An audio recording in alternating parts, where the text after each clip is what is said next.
Dalam Bapa dan Putra dan Roh Kudus. Amin. Allah yang penuh kasih, kami bersyukur kepadamu bahwa Engkau menjanjikan surga, menjanjikan keselamatan, menjanjikan hidup yang kekal, menjanjikan keabadian bersama semua orang kudus yang memakai jubah putih, yang memuji, memuliakan dan bersyukur kepada Yesus Sang Raja yang bertahta di kerajaan surga. Terima kasih Tuhan atas keyakinan dan iman yang mendalam ini, yang mengubah cara pikir dan cara pandang kami semua. Terpujilah namamu kini dan sepanjang segala masa. Amin. Saudaraku terkasih dalam Kristus, pada akhirnya semua orang akan mati. Tapi mati yang bagaimana yang kita rindukan dan kita harapkan? Dan inilah yang memberikan kepastian kepada kita orang Kristen, orang Katolik. Keselamatan, keabadian, memakai jubah putih yang telah dibersihkan oleh darah anak domba di surga, di mana Yesus sebagai Raja semesta alam berdiri di tengah. Dan mereka yang memakai jubah putih itu bersuka cita, bergembira, dan bernyanyi memuliakan Tuhan. Kudus, kudus, kuduslah Tuhan, Allah segala kuasa. Surga dan bumi penuh kemuliaan-Mu.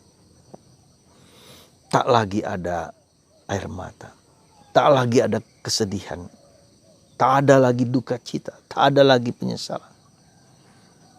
Damai, sukacita abadi. Saudara, bacaan kedua hari ini sungguh memberikan suatu penghiburan, suatu kekuatan.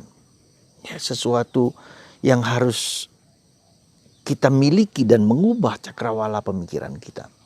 Mengubah mindset kita, mengubah cara pikir, cara pandang, cara hidup kita. Bahwa Anda yang percaya kepada Kristus akan dihapus dosa-dosanya, akan diberi kehidupan kekal. Ini saudaraku terkasih, mindset cara pikir ini yang kalau kita pakai bahasa yang populer di masa ini, mindset cara pikir, cara pandang Allah. Dan kita harus mengubah cara pikir yang bukan seperti itu. Ya. Dan ini harus dalam pikiran, dalam hati, dalam bayangan seluruh raga kita. Kebangkitan badan, kehidupan kekal. Seperti yang kita alami dalam kredo. Nah, saudara, Paskah itu seperti itu. Paskah itu adalah cara pandang, cara pikir kita yang diubah. Allah yang meraja, Allah yang berkuasa, Allah yang tak ada penderitaan sama sekali, tak ada kesulitan.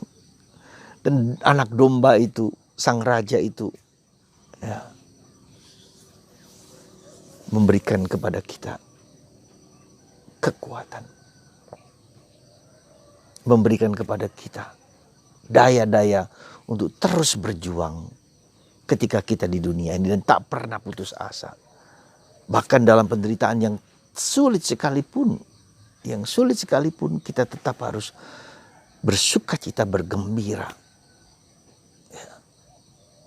Karena hidup kita bukan hanya di dunia ini. Saudara, sungguh merupakan suatu yang luar biasa yang diberikan Yesus kepada kita, dijanjikan Yesus kepada kita.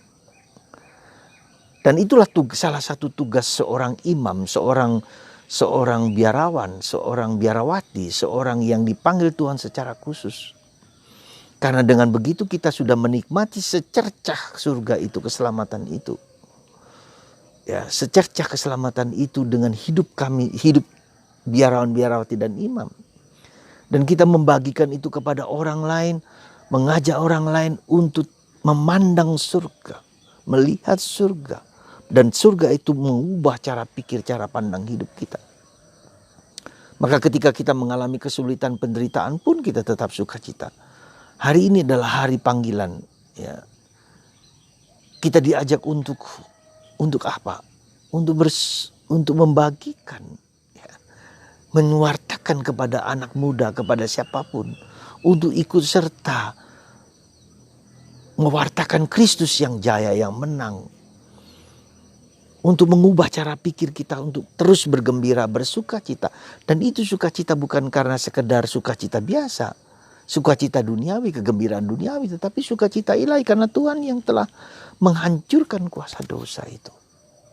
Semoga di hari panggilan ini Anda yang masih muda atau juga Bapak Ibu membagikan itu kepada anak-anak Anda. Yang kita cari bukan yang di dunia ini. Di dunia ini sementara semua. Di dunia ini sekilas saja senang, gembira pasti. Tapi tidak akan bahagia, tidak akan kekal, tidak akan damai, tidak akan langgeng dalam hidup kita. Maka mari kita mencari yang esensial dalam hidup ini. Mencari yang utama, mencari yang yang abadi di dunia ini. Selama kita mencari yang abadi, maka kita akan mengalami kebahagiaan, kedamaian yang kekal. Tetapi ketika kita mencari yang hancur, yang mudah lenyap sementara, maka kedamaian kedamaian dan sukacita itu akan sirna dari kita. Saudara, ingatlah, carilah kebahagiaan, carilah kekekalan, carilah keselamatan. Di dalam Yesus keselamatan itu terjadi. Jangan pernah tinggalkan Yesus. Larilah kepada Yesus.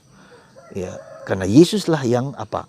Yang mencuci dosa kita dan hidup kita dengan darahnya sendiri. Coba lihat. Dengan darah anak domba kita disucikan dan dibersihkan. Dan kita diajak untuk masuk ke dalam kekekalan seperti yang kita dengarkan dalam bacaan kedua hari ini dari kitab Wahyu. Tak ada air mata. Hanya ada sukacita kedamaian. Di mana Kristus menjadi pusat. Semoga darah Kristus menyucikan darah, dosa, kelemahan, dan keterbatasan kita. Tuhan memberkati Anda. Tuhan menyembuhkan Anda dari segala macam penyakit apapun bentuknya. Lewat tangan hamba-Mu ini. Supaya Anda terbuka matanya lebar-lebar kepada Kristus yang hidup. Berkat Tuhan, Bapa, Putra, dan Roh Kudus. Amin.